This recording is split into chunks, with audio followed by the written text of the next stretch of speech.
Welcome everyone back to the Squeaky Floorboard Society. I'm Sage, I'm Megan. and you're back. If you're new here, welcome. Um, we're in season 3, still in our witchcraft era. So before we get into that, though, do you have any small talk? My kid is not doing well in school. He's not. No, he there's not a whole lot of academics in preschool, Yeah, but we're starting to think there may be some occupational therapy necessary for him. like it He's is. having a lot of he's having a lot of trouble um focusing, sitting, going to the bathroom by himself. He won't eat at snack time. He just gets I don't know what it is, but he has a pediatrician appointment coming up and I'm going to talk to her. 'Cause that's probably the first thing I should do. Yeah, But I don't know how school's gonna go for him. It's gonna be he's the kid that wears headphones in class now because he's afraid of loud noises. So I walk him into school with his little headphones on because he doesn't want to hear the bell. that's fair And I know though. people are looking at me probably like, there goes Megan and autismo. I yeah, there's things that can be done for that though. I'm hoping we can just get him through some occupational therapy and then he'll be good to go. Because right now that poor teacher's aide for that preschool class is just my son's aide, basically. He might My son. benefit from like a one-on-one for a little bit, like with like an OT or Yeah, that's kind of what we're thinking. um Hopefully we have experience with this with yeah. my siblings. So that at least that helps out a little bit, and it's not like you're not navigating unknown territory. Right. And my concern, and there are schools here in Indiana that do specialize in kids like him. You know, he's very smart. He can read fluently, he can do math, Yeah. he knows history, science, he knows all of it. It's just the social aspect and like fine motor stuff and attention span. Yeah. So hopefully, either A, we can get him into one of those schools if he needs it, or B, OT will take care of it. Yeah. Um And that's what I've been doing with most of my time is dealing with that. I I got a boo-boo. Hmm. I basically have whiplash in my lower back and And am on the most amount of muscle relaxers known to God.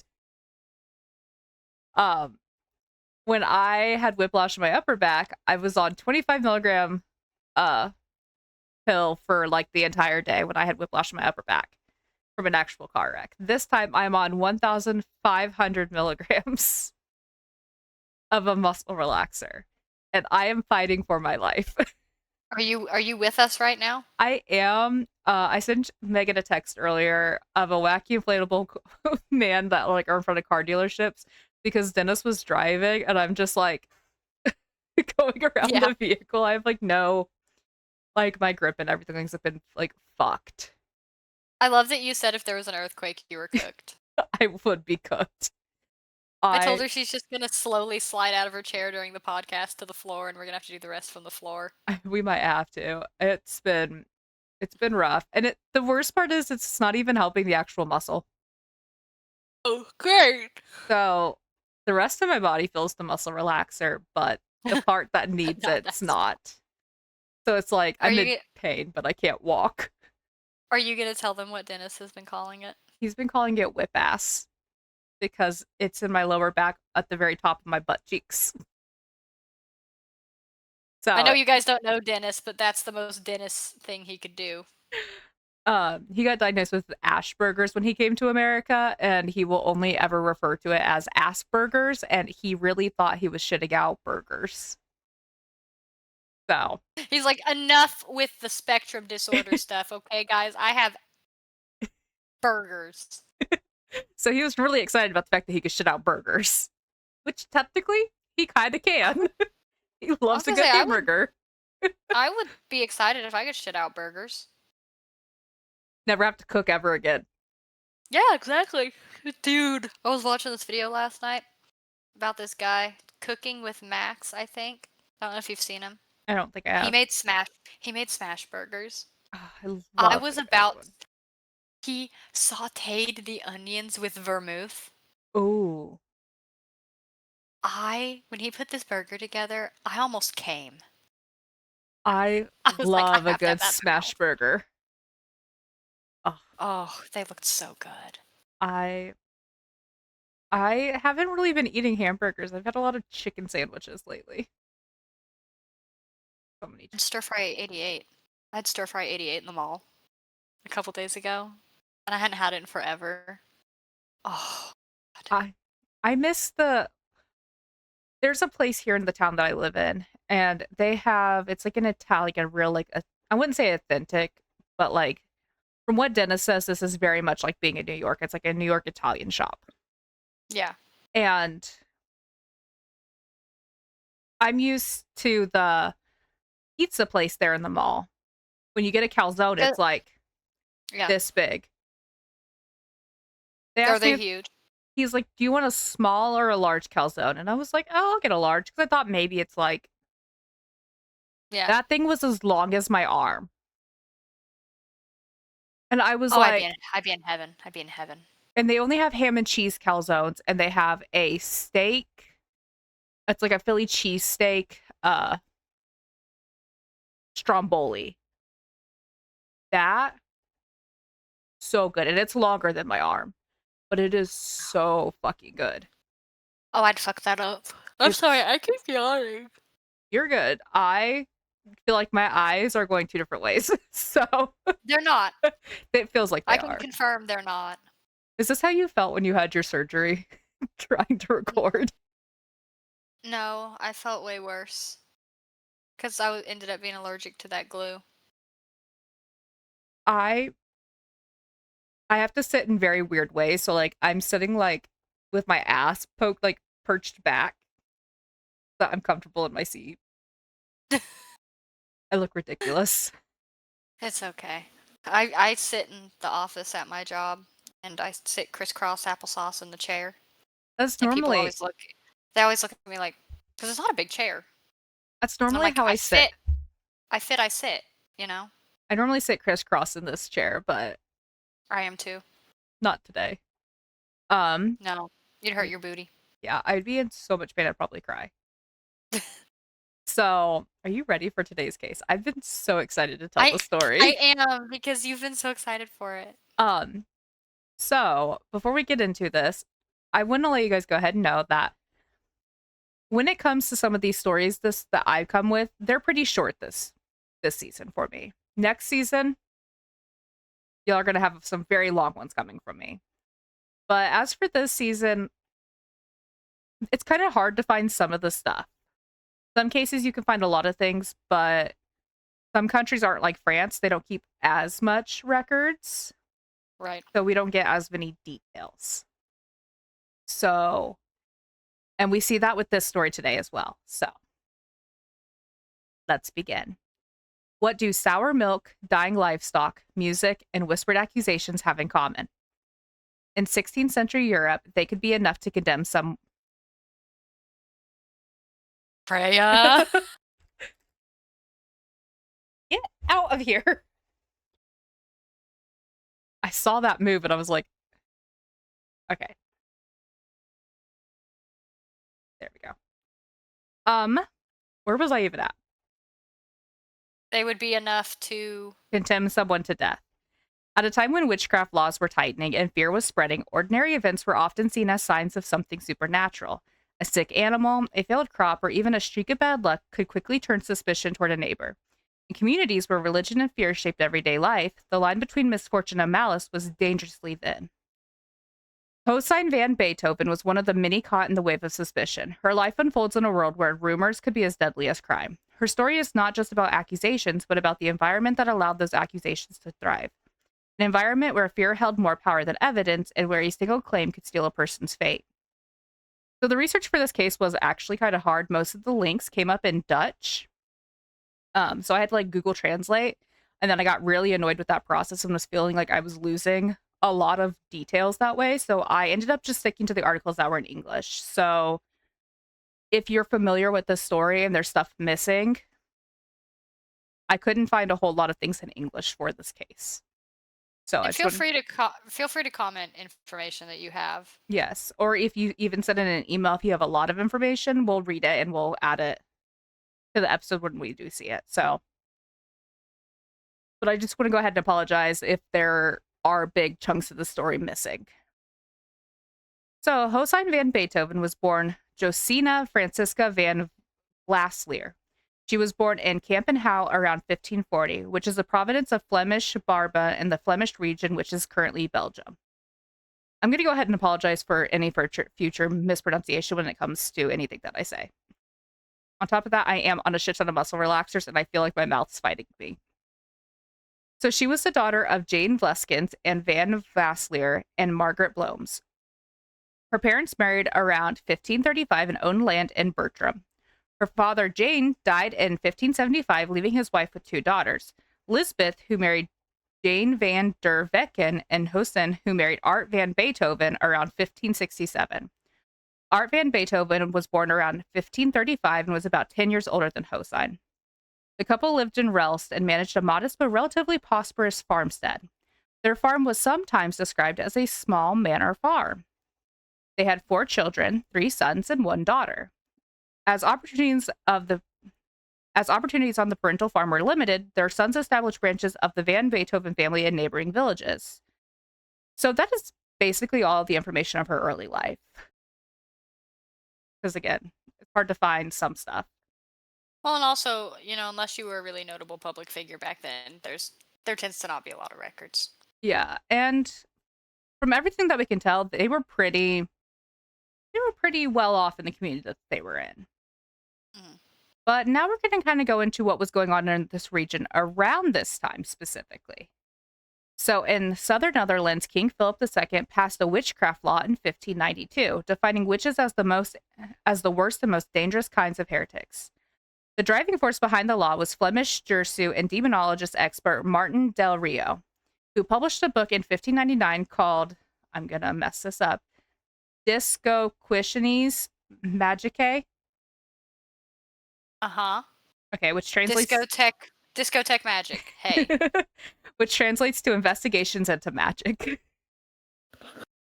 That's just not something that I particularly ever learned. I was trying to figure out what that noise was. It's my offspring. So this would become the handbook for fighting witchcraft in Flanders, as those accused were burned at the stake with increasing frequency. Witch hunts in the region that would become modern-day Belgium have been described as some of the most extreme and bloody in Europe. Recent research shows that at least 1,150 to 1,250 witches were executed in the southern Netherlands between 1450 and 1685. From June until September in 1595, the Flemish-speaking part of Barba executed 29 women and 3 men. There's a cat. Oh, I thought it was the offspring. Yeah. Do you see the curtain? Yeah, there's a cat in the window. Wait. There's not a cat. Oh, because he's here. I was like, Megan, what is happening? Is there a ghost? It's Chong. The fear that went through me. Fear that went through me. You all right, he's gonna. There was no cat. I know. Hi, Chong. Take her. So it is also important to note that majority of those accused and executed for witchcraft during this time were women, which is no surprise to anyone. While men were not entirely excluded, women were far more likely to be targeted due to deeply rooted beliefs about gender roles, mortality, and susceptibility to evil. Women who were seen as different, outspoken, or even slightly unlucky were often viewed with suspicion. Josyne's case reflects this broader pattern, as her identity as a woman in a highly religious and patriarchal society likely made her vulnerable to this accusation. So now we're going to go back to Josyne's story. On August 5th, 1595, Josyne van Beethoven was arrested in Kampenhouw by order of the mayor, John Baptiste van Spokelberch, following accusations of witchcraft. Testimonies alleged that livestock had died after she passed by them. Accusations of witchcraft rarely appeared out of nowhere. In small farming communities like Kampenhouw, people lived closely together, and tensions between neighbors could easily grow over time. Disputes over land, resources, or even personal disagreements often created an environment where suspicion could thrive. When something went wrong, it was not uncommon for blame to fall on someone who was already viewed with unease. In this case, accusations were often shaped as much by social relationships as they were by fear of the supernatural. So we're going to get into what happened to these animals that led Josyne to being accused.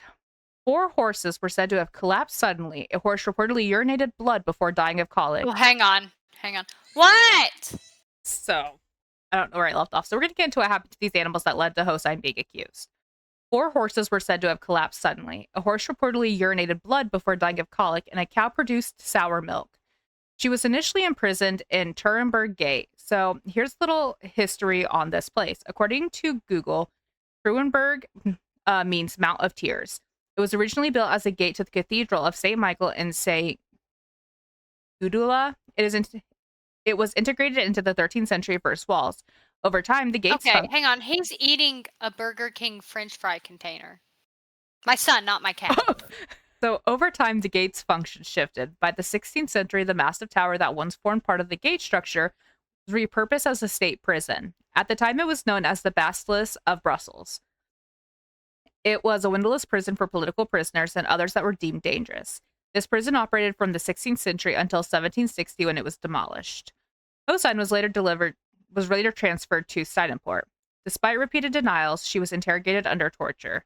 This was a common practice in witch trials, much like we've seen in the werewolf hunts. Methods such as the rack or forms of water torture were often used to force confessions from the accused. Under such extreme physical and psychological pressure, many individuals would confess to crimes they did not commit simply to end their suffering. These confessions were then treated as valid evidence in court, reinforcing the belief that the accused were guilty. In reality, they often revealed more about the brutality of the system than the actions of those accused. So now we're going to go on to all of the trial stuff now. So on September 13th, she confessed and also implicated her neighbor Anna Vestes, who was subsequently banished. It was common during witch trials for those accused to implicate others, especially under the pressure of torture or fear of execution. Naming another individual could sometimes be seen as cooperation or could shift attention away, even if only temporarily. This practice contributed to the spread of accusations within communities, turning isolated cases into larger waves of persecution. Josyne van Beethoven was sentenced to burning at the stake with confiscation of her property in favor of the crown. On the eve of her execution, she attempted suicide by ingesting pottery shards, but she survived. She was executed on September 14th, 1595, on the Grand Palace. Her husband, Art van Beethoven, petitioned the Court of Audit for clemency in the matter of confiscation. He was allowed to retain half of the marital property, but was obligated to pay the cost of his wife's arrest, imprisonment, torture, and execution. Art later remarried... Oh my gosh, I should have fucking put a spelling or a pronunciation thing for me. Petronella Gertz in 1600, with whom he had another son. He died in 1606 at the age of 74.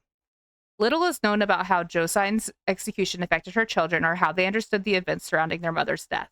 Like many families of those accused of witchcraft, they were likely left to navigate both personal loss and social stigma attached to such accusations.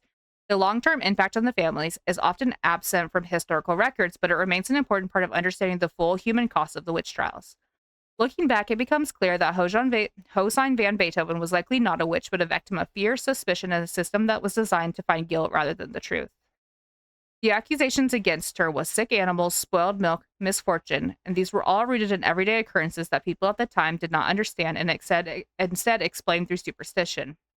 In a society shaped by strict religious beliefs and reinforced by harsh laws, there was little room for doubt once someone was been accused. Confessions were often extracted under torture, and those confessions only fueled the cycle of fear. Witchcraft, as it was understood in Josyne's time, says more about the anxieties of the society than it does about the individuals accused of it. It reflects a period where fear of the unknown combined with social and religious pressure created an environment where innocent people could be condemned as dangerous enemies. Josyne's story is one of the many, but it serves as a reminder of how easily fear can override reason and how devastating the consequences can be. And yet, her story does not end in 1595. Generations later, her bloodline would continue, eventually leading to one of the most well-known composers in history. Josyne van Beethoven, a woman once accused of witchcraft and executed in fear, was actually the 8th great-grandmother of Ludwig van Beethoven.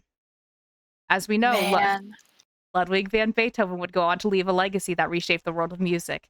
His compositions bridged the classical and romantic eras, pushing the boundaries of what music could express.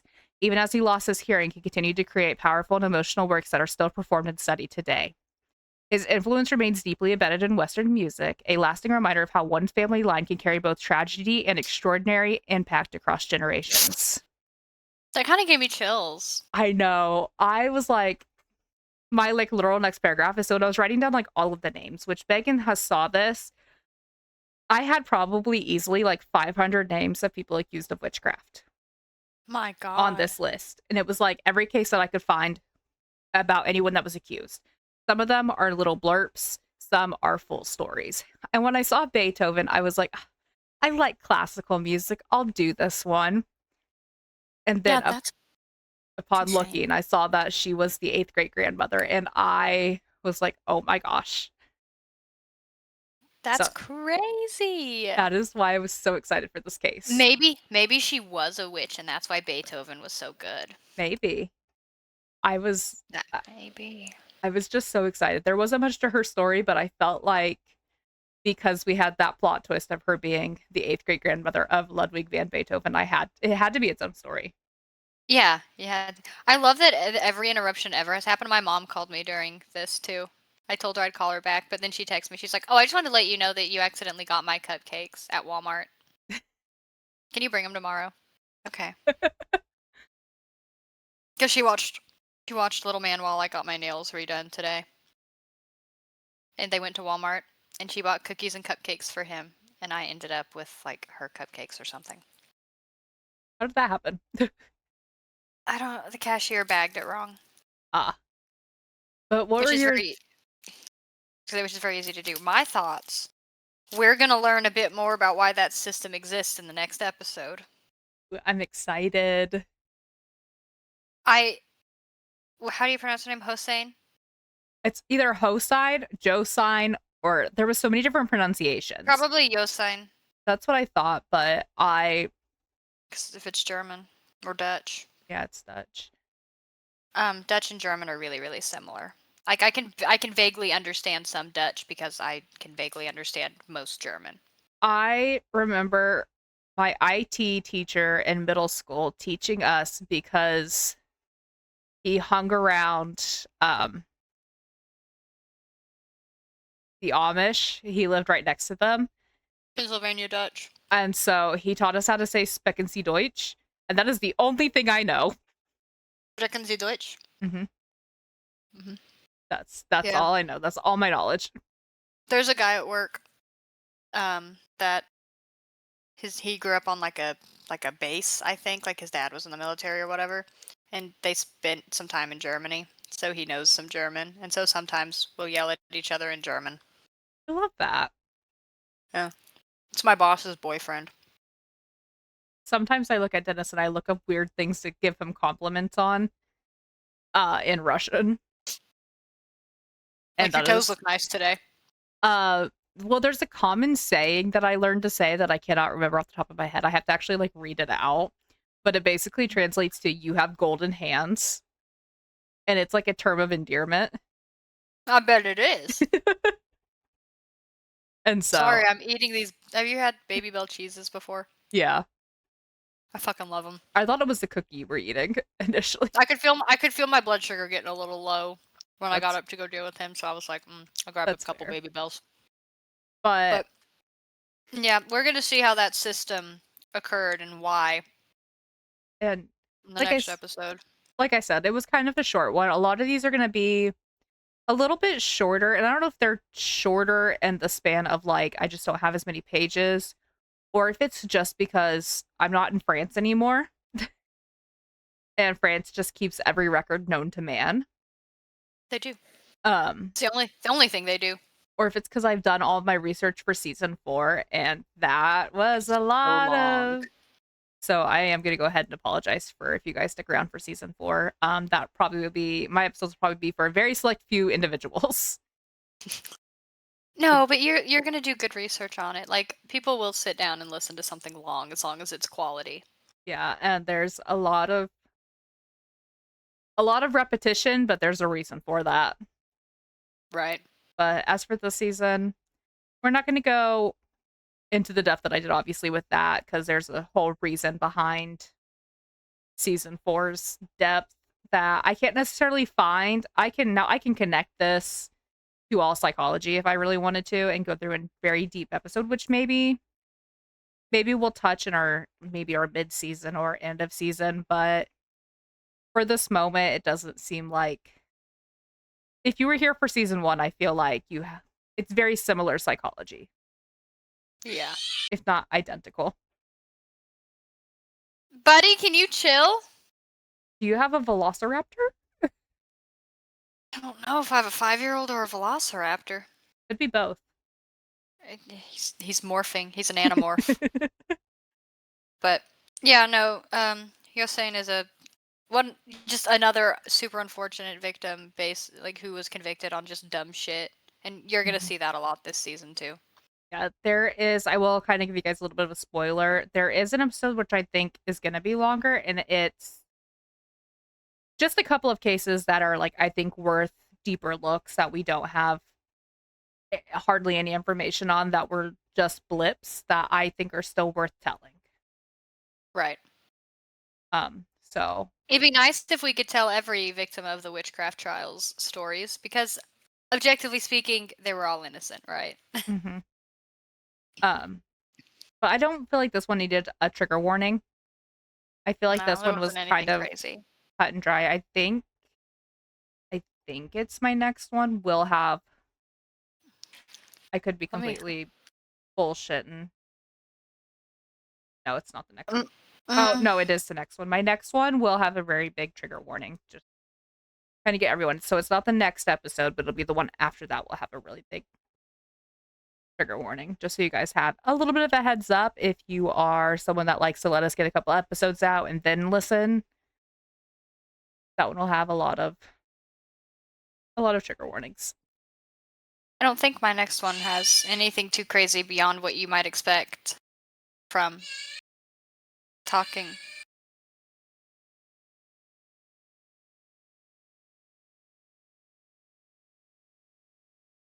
Banana.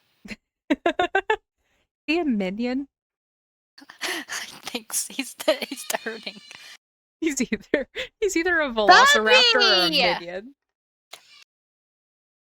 Buddy, I'm on the call down. But okay, we're gonna call it a day on this episode. I'm gonna go make sure he's not turning yellow or growing claws. yeah, so sorry guys that this one is a pretty short one this week. But we got some good stuff coming your way. So And don't forget, guys, banana. yeah, banana.